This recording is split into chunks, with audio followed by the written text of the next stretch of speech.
I'm making cream puffs filled with pastry cream, not whipped cream. And I have to warn you guys that once you have these, you will be spoiled for life. You will never be able to eat those whipped cream filled so-called cream puffs again. So for the pastry shells, you want to start with 1 cup of water and half a cup of unsalted butter. That's 8 tablespoons. Now I've cut up the butter into half tablespoon pieces, and you want to melt the butter in the water, and I'm going to add 1 teaspoon of sugar and half a teaspoon of salt. And you just want to stir it a little bit, and you want to do it over a medium flame because you don't want your water to boil and evaporate before your butter melts. And then I'll show you the next step. So the butter is completely melted, and at this point you want to add all at once 1 cup of white all-purpose flour, and you want to stir it in quickly, and then you want to cook it for another minute until it forms a ball, stirring it with the wooden spoon. Once it forms a ball like this, you want to transfer it to a bowl, and I'll show you the next step. You transfer your dough to a bowl, and you can beat it either with a hand mixer or stand mixer. Beat it for a little while till it cools, and then you're going to add 4 eggs and incorporate it completely. At first it's going to break up a little bit, but then it'll start to come together into a sticky dough. So this is the dough that you end up with, and it's very sticky, and you could transfer it to a pastry bag or a Ziploc bag and use that to make the puffs, but I'm not going to bother with that because it's so sticky. I'm just going to use some tablespoons, and I'll show you how to do that.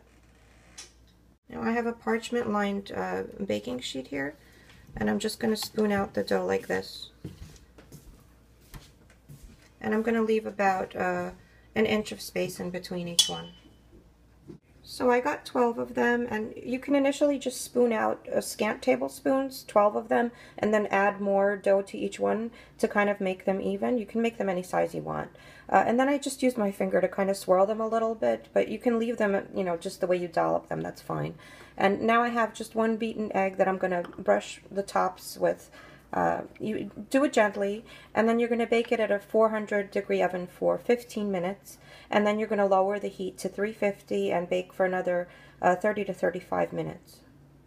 While the pastry bakes, I'm going to take 1 whole vanilla bean, and I'm going to split it down the middle with a knife all the way through, and I'm going to put it into 2½ cups of whole milk in a pot, and I'm going to warm it through, and then I'll show you the next step. While the milk is heating up, I'm going to beat 6 egg yolks with ½ a cup of white granulated sugar. I'm going to mix that in, and then I'm going to add 4 tablespoons of flour and 4 tablespoons of cornstarch. I'm just going to mix it all in together.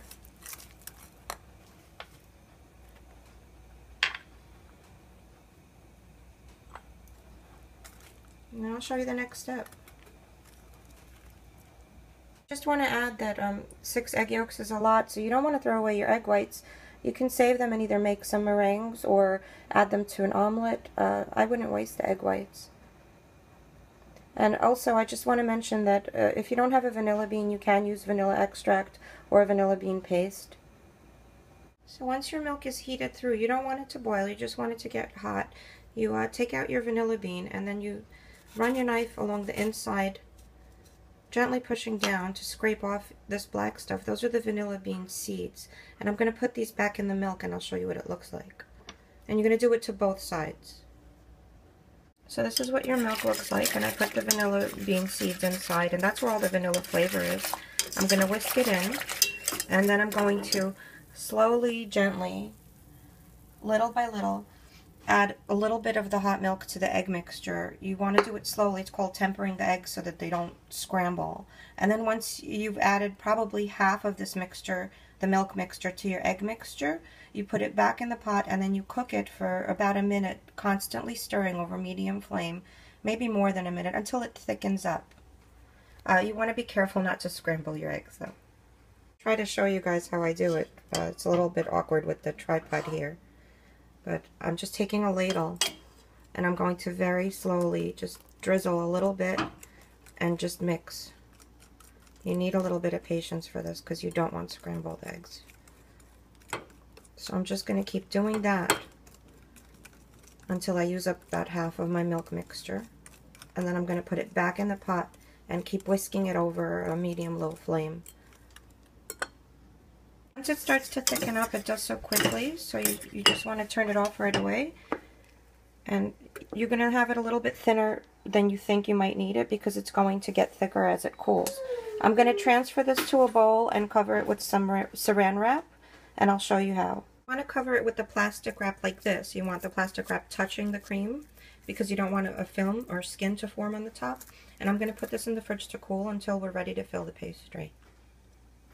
Also, I want to tell you that the vanilla bean, if you rinse it and dry it out, you can put it in your sugar and make some vanilla sugar, so don't waste it. So this is what they look like after 35 minutes. Now I'm going to turn off the oven and I'm going to put a towel in between the door and the oven and I'm going to let them cool completely.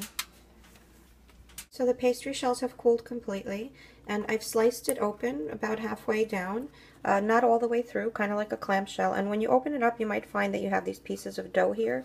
You could just pick them out with your hands and throw that part away. And then I'm just going to use a spoon and I'm going to just spoon the cream inside, the custard. And I'm going to do it to the top of the edge here, and I might add more depending if I have enough.